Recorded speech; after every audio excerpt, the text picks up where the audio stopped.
লাঞ্ছিত হয়, চেহারা সহ কালো হয়ে যায়, চেহারা বিকৃত হয়ে যায়।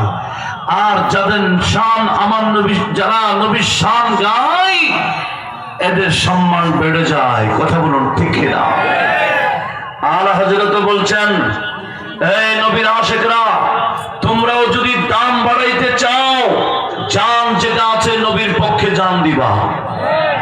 নবীর জন্য জান দিলে দাম, জোরে বলেন দাম।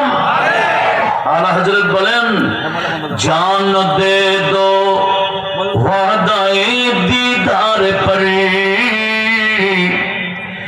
जान दे दो वादाए दीदार पर,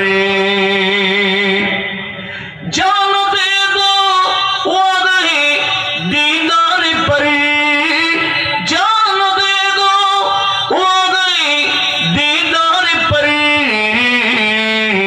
नक़द अपना दाम हो ही जाएगा, नक़द अपना दाम हो ही जाएगा, जाएगा जाएगा हाँ जाएगा, हाँ जाएगा, नक़द अपना दाम हो ही जाएगा, लुत्फ़ उनका आम हो